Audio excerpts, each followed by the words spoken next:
Good afternoon, everybody, and welcome to the very last event of the ICF SUP World Cup UK 2026.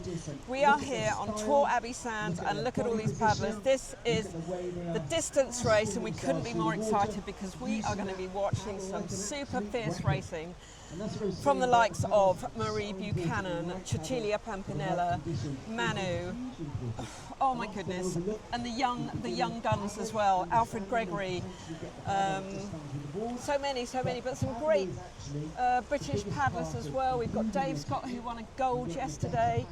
We've got the lovely Nicola Villani from Italy and Sara O'Dera. And we are just about to do a run through and see these paddlers, Simon. Yeah, let's have go. A look. The tension is absolutely palpable here. You can really feel the nerves amongst the athletes as they sort of twist, but... Alfred there, Manu. Good luck, Manu. Good luck. Tommaso Pampinella. Good luck, Tommaso. Tom, good job. Drew Barrymore there. Joe Jones.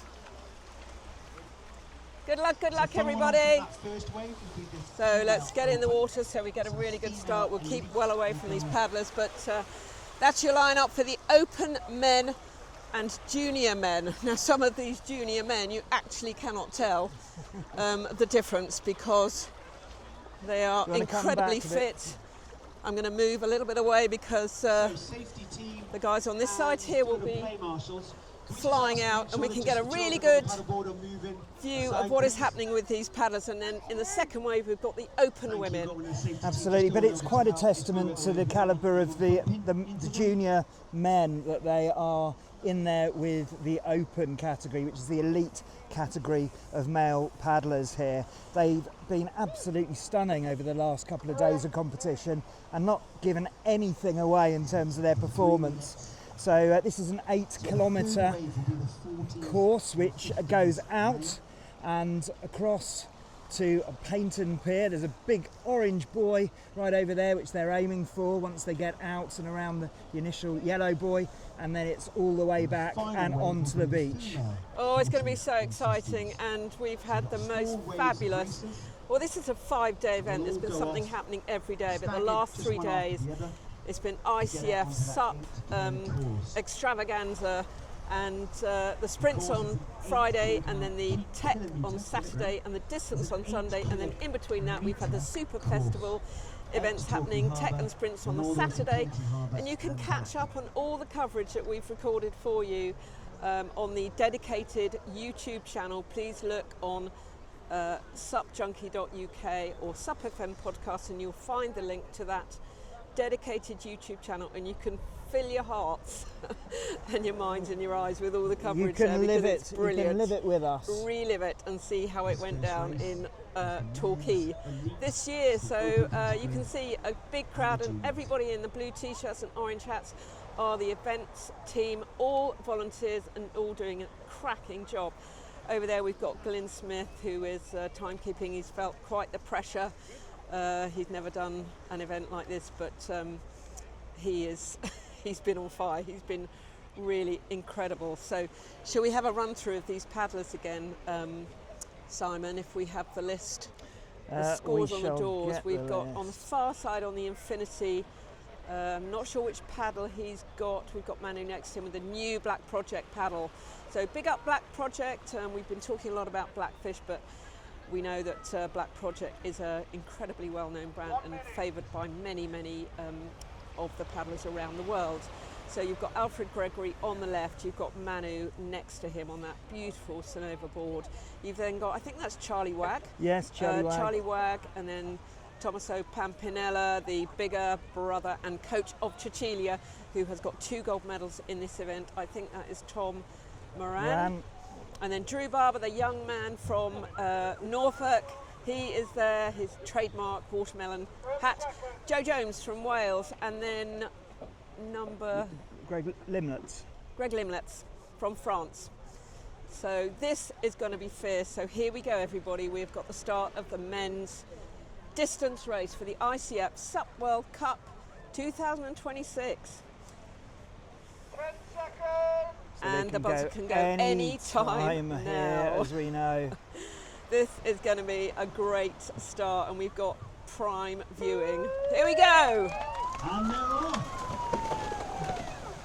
Wow, look at that. Tommaso up first and flies, and on this side as well, Greg going super fast on the left-hand side. We've also got on the far side Alfred, Gregory and Manu on that Sonova. So those four are in the lead. They've got to get down to that yellow buoy and swing a right. Wow, look at those guys go. That is incredible. What a start. What a start. Let's see if we can get a little bit closer. And then we're going to swing back and see the next round go, who go in 3 minutes, I believe. So off we go. Looks like Manu's in the lead with, yeah, it does look like Manu is in the lead. And he has won 2 gold medals at this event, so I'm expecting him to win a 3rd. He's in fantastic form. And just to illustrate the weather conditions here, so they're out to that yellow buoy and then right towards Paynton, and they will be in a headwind. Now this will be nothing for these paddlers, but that will provide them with some resistance. It will sap their energy after being the third day of competition, but on the way back they will have the wind behind them. So the really skilled paddlers, of which all of these are skilled, they will be able to use their body as sails in order to really power their pace back. So it will be slower there, and they will absolutely fire back. Yeah, and you can see Manu in his trademark red shorts just about to go around that buoy in first place. Looks like Alfred Gregory in second place, and could be Greg Limley in 3rd, and up there on the red starboard as well as Tommaso Pampinella. So those 4 look like your leaders currently. I think we're going to swing around and maybe have a walk by of the female paddlers, the open class. Absolutely. Let's go and have a little trot down and see if we can get those paddlers here now. So we haven't had the 1 minute warning. Okay, we're going to be really fast. Excuse for trotting. There's Cecilia there, Michelle Kimbler, Felicity Hurst. So we hope we haven't got in the way for them, but we're going to get in the water, out of the way. Felicity Hurst, Michelle Kimbler, Cecilia Pampinella, Scotty Langbane, Annabelle Page, Emily Evans and Leanne Bisson. Let's see if we can catch these girls. These are the open women. And who are we watching for in this race? Oh, Cecilia. There is only one choice, isn't there? Well, Annabelle Page. Annabelle pushed her hard. Emily Evans for sure. And Michelle Kimbler. Here we go. Look at those game faces. Cecilia in the middle on the starboard. Up first. Cecilia up first, and Michelle Kimbler next to her on the SIC, going really well. And on the other side we've got Annabelle Page, Scotty Langbane on the purple nose Sonova, and Emily on the left hand side. So wow, what a start from these ladies. They are absolutely firing and all packed in together. That's incredible. You can see the spray coming off the nose of the boards there. That's the exposure to wind that they're getting. We don't get so much on the beach here because we are somewhat masked by the headland right next to us, but you can see all of that wind, and also the darkness of the waves there. You can see that there is quite a bit of movement. Right, okay, so we're ready for the next ones. I'm going to do a walk by for these. This is the 40 and 50 plus men. So here we go. Let's have a little walk past. Good luck, everybody. Bruce there, Satish, Ben Sloss, Morris, Champ there. Jonathan Sherwin, Nicola Volani, ciao. Stephen Dodd, well done. Hi. Hi there, Paul Drake, Eric, Kieran Ravel, Mark Salter, oh, and some more. Darren Cox, the Irish boys, well done. Birthday boy this week, Kev Jackson, and Carl from Switzerland. Woohoo! You can absolutely feel that tension, can't you? If you didn't know, The 50 plus men are super fierce, as are the 40 plus. But I think the 50 plus are probably the most fierce in the female and the male category. There's a lot of 50 plus paddlers and some incredible athletes. We need to move back a little bit. We're really in the thick of it. We do not want to be mown down by these paddlers. We've got Carl Euster here from Switzerland on the right hand side, and he is a paddler who had to go at everything from sprints to endurance. Kev Jackson there from Cardiff Bay Sup Racers. Birthday boy this week. Yeah. But Carl's got an incredible sprint finish. I mean, I haven't seen anyone faster than him. Back a little bit in the water because the wind's on us. Okay, here we go.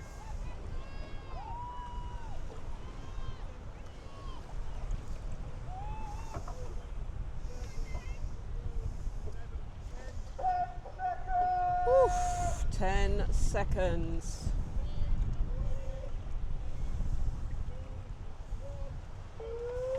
Okay. Off they go! Woohoo!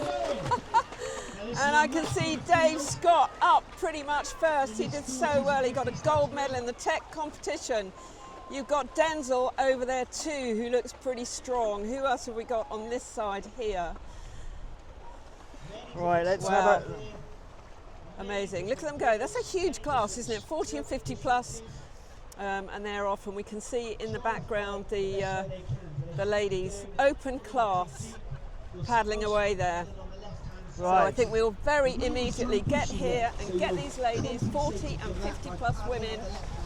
And this is the last wave of the competition here, the last wave of the ICF competition. We've had so many races over the weekend, and again we've got an incredibly strong field here. Gemma, 199, Sarah Perkins, all the Sarahs, Sarah, Helen, Leanne, Sonia Brotherton, Sarah Maxey looking very serious there, nice and nervous. Lou Court, Sarah O'Dara, Marie Buchanan, Champs, all of them. Good luck, ladies. So Suzanne Lear on the Sonova. Yeah. So the next wave will be the female. So we've got Suzanne Lear, Marie Buchanan. Obviously different age categories, but it's fierce warriors here. Absolutely. This is going to be incredible.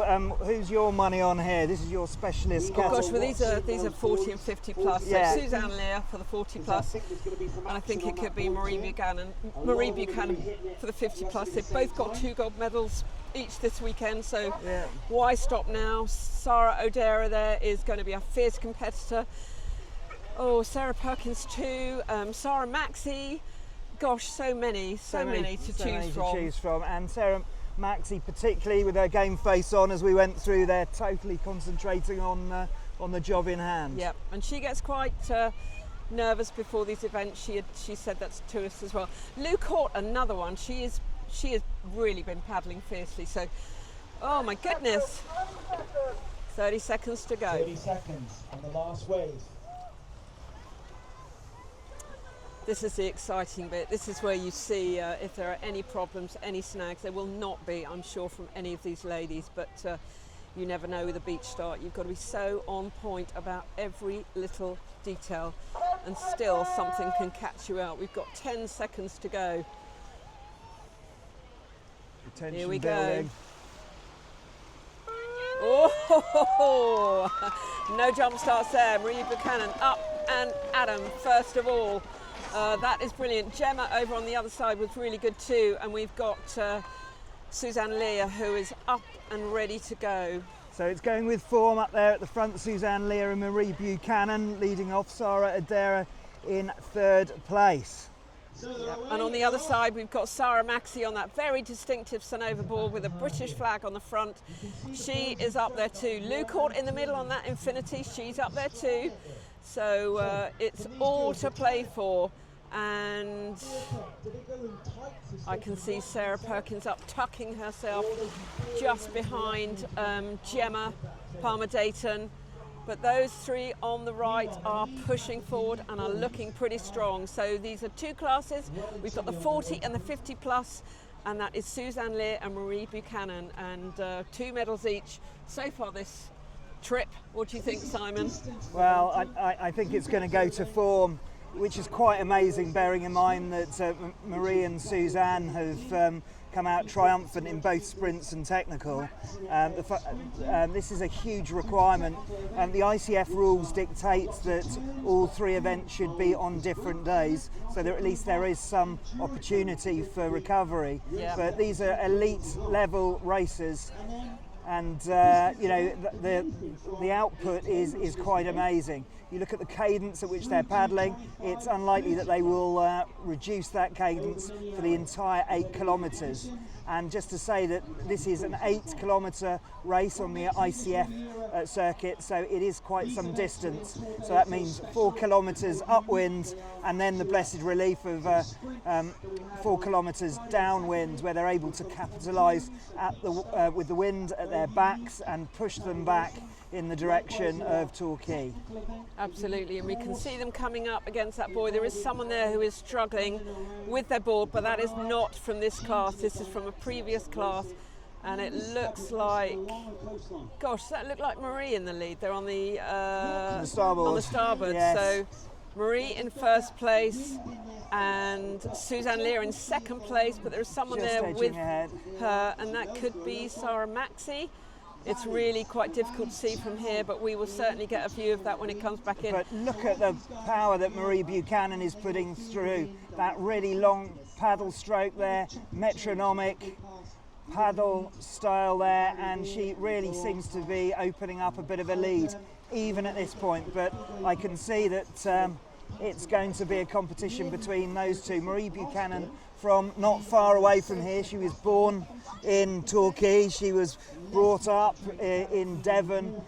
She's been a starboard athlete for many a year, and she is an absolute evergreen athlete. The most lovely person you'd ever likely to meet, but she has gold medals and national titles, more than you could shake a stick at. Yeah, she's done some pretty iconic races as well, has Marie. So she did the PPG Games, which, as any of you know or have ever watched any of the footage was going out against the biggest breaking waves and shore dump that you could ever imagine. And there are some iconic photos of her, and I think Crispin went too as well, Ryan James. They did a little bit of a season going out there in the early days, but it's definitely Pacific Paddle Games there. I don't know whether she was out at the Battle of the Paddle, those iconic Californian races, which were utter carnage, some huge surf conditions, but Marie has a huge water background, not just in stand-up paddleboarding, but all sorts of foiling and winging and so on. And I think this is what has kept Marie evergreen, because she has, over the last couple of years, certainly cut down on the amount of races that she does. She does the Head of the Dart and Sup the Creek. They're her local races. They're on her home waters currently, and why shouldn't she do them and support them and often win? And I think she thought long and hard about this and wasn't really sure whether she'd do it. She entered very late, and I'm just absolutely delighted that she has come here. She spends so much of her time on the water, doing all the water sports that Simon said. She's a champion in all of them, and just loves the water and loves being out in the water, and that makes for a happy person. And she may not be SUP fit, but she's certainly water fit, and she has proven that in abundance here at the ICF SUP World Cup in Torquay. And to come here with not much paddling under your belt, not much racing under your belt. I think she's done the Head of the Dart and maybe the River X, or the X Hammer, I can't remember which one. Anyway, she's done 2 races this year, and she's come here and she's got 2 gold medals, and she's leading this race, Simon. I mean, that is just incredible, isn't it? It's incredible, and I've taken a bit of a study of these elite paddleboarders over the years, and one of the commonalities is the flexibility that they're able to show in whatever conditions, as well as having a really good engine. And one of the approaches is to mix up your water sports and your activities, to build up all sorts of skills. If you do the same thing, then there's all sorts of risk of overuse. So so that variety of sports, not just water sports, but running and so on that she takes part in, builds muscles in different elements and allows you to be more flexible when you do get out there and start racing. But certainly taking part in different water sports is a huge benefit, because you're faced with different challenges in different environments, and it just eases your comfort in whatever situation you're in. And like Suzanne Lear, she's a proper water woman. You know, she knows the ocean and she knows these UK waters so well, and it really does make a difference. Suzanne Lear is another one. She spends her time on the ocean. She spends her time racing. She's a multi-world champion, but hasn't really done a lot of racing over the last few years. So this is really great again to see her not come out of retirement, because she wasn't in retirement, but to come and enter an ICF SUP race and be part of it. And not only that, but to be 2 golds up, you know, possibly 3, is quite the thing. I'm just full of admiration for these women, especially. We've got the men as well. Some of those are, but I think these 2 women especially showcase that skill of just being involved in the water, doing something that you love, having the, you know, it sounds a bit corny, but having the stoke for that water sport, whatever you're doing, and then coming back and smashing out of the park in a SUP race. I mean, just wonderful. And I mean, so that's the 40s and 50s. Some absolute evergreen athletes there. Looking at the open women, Cecilia Pampanella, she also has absolutely ripped it up at this tournament. She's been absolutely unchallenged, not just at this competition, but also internationally this year. Yes, she's currently leading the European SUP League, which is a league that travels around Europe, hence its name, and I think there are 6 or 7 events, and she's currently in the lead so far, and that means travelling around Europe. You know, with all the, you know, the troubles that travelling brings, it's not easy for these paddlers, but she really has this year, I believe, come into her own. In the last 6 months, she's been such a great paddler. She's been I think she's a double junior champion. She's, you know, she has her gold and silver medals, but this year she is just seems to be really happy. She's now got her brother as her trainer, and she and her brother paddle a lot together, and what a joy to be paddling with your bigger brother and then just rising to the top. Yeah, she's a proper champion. She absolutely is. And then obviously that neatly brings us on to the open men. So her brother, Tommaso Pampanella, competing there. He's been there or thereabouts. He's certainly been on the podium, hasn't he, for the other 2 disciplines, the sprint and the technical, and clearly a prospect here. But you can't look beyond Manu, who has been unbelievable. He's sort of relatively small in stature, probably very lightweight, but the power to weight ratio, absolutely incredible. Absolutely, and he's such a lovely person. He couldn't wait to come to Torquay. So excited about it. You know, again, bunked off the European tour, bunked off any other event, chose to come to the UK. You know, we're so grateful to all these international paddlers for making the effort to come to this event. Fair play to them. Travelling, as I said, is not so easy. And he, again, is having a stellar time. Over the last couple of years, he's really putting it out there. He's had some of the fastest sprint times in a world championship, and I can't remember if that was last year or the year before, but wow, what a sprinter he is.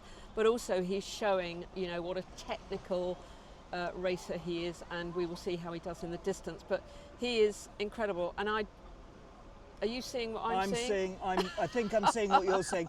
We're seeing someone coming back on, and that must be the open men. We can't see for sure, but there is certainly someone tracking back in this direction. Yeah. I can't see anyone in second place there heading in the same direction, but there certainly appears to be. There is a paddler out there. Whether they're a social paddler, they look like they know what they're doing, so there might not be a social paddler caught up in this, but we'll be able to see very soon, and we will get ourselves to the finish line and be able to see who, sorry about the wobbly camera, be able to see who it is who's coming in.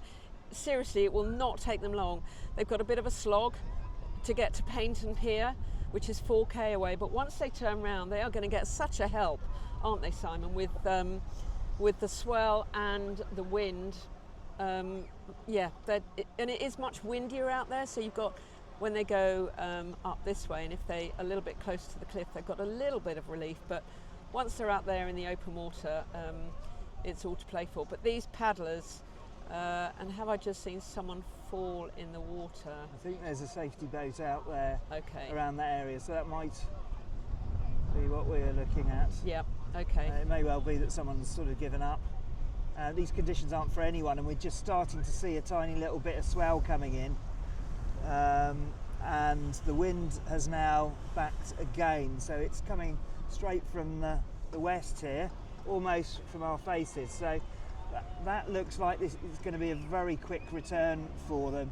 The elite paddlers spend a lot of time out there in all sorts of different conditions, and this will certainly be a downwinding session back to the beach.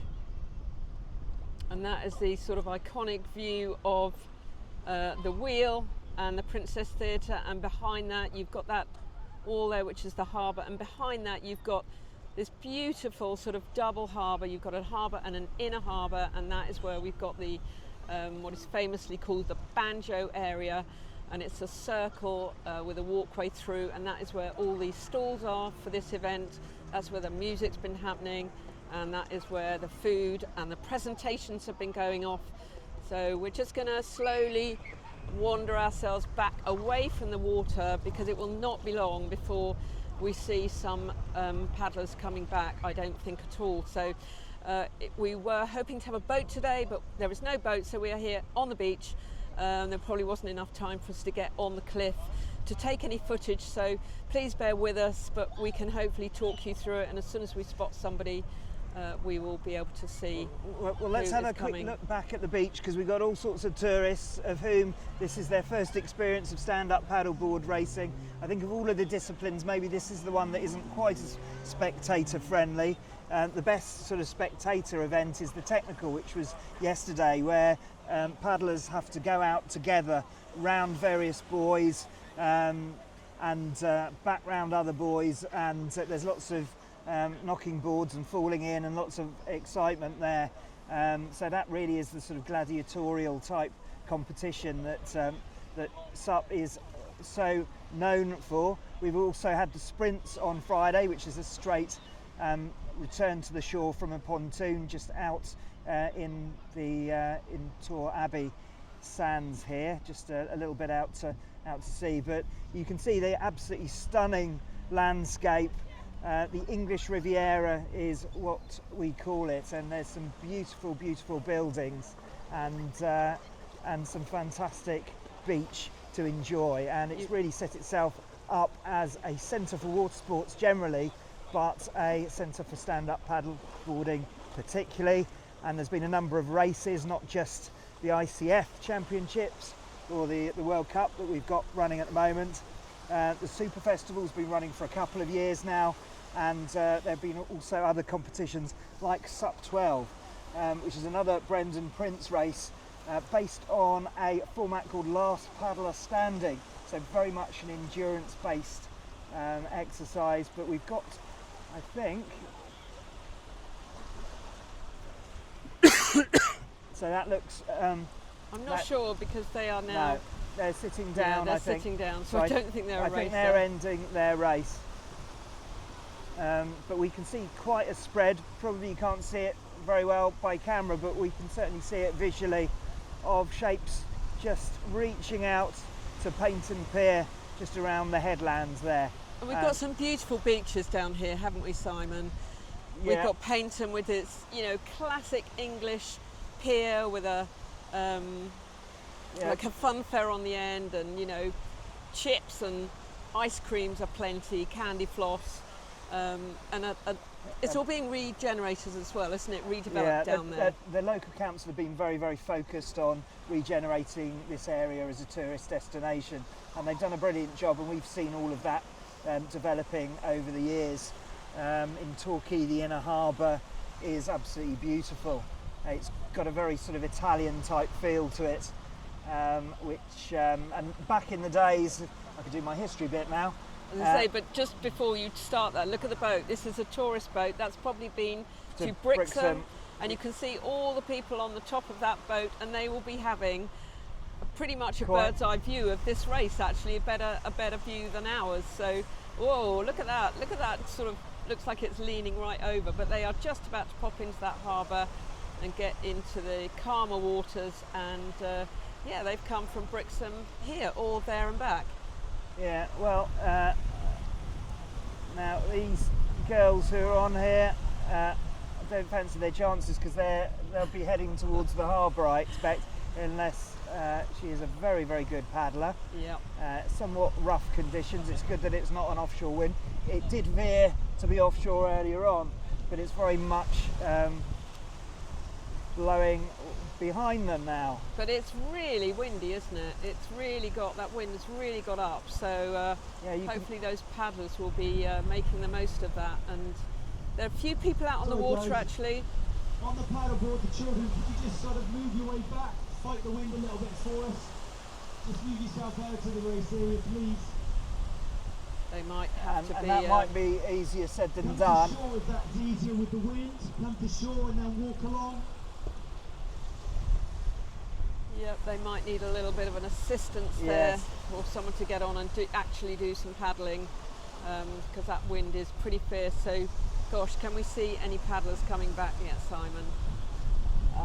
We can, but I don't think they're racing. I think we've got two. If you could try and paddle yourself in, we can then help you just come along the shore. But if you could make your way out of the finish line area, please.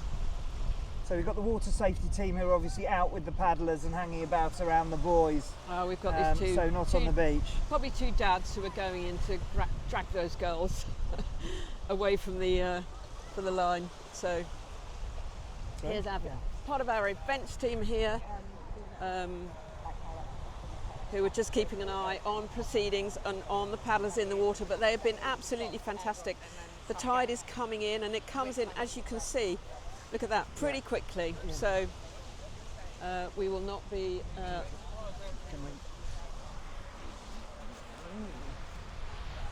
don't know. So those girls are just being helped out by maybe their fathers, or they will be either pushed in, dragged in, but they do need to get out of the way of those finishing paddlers who will not be...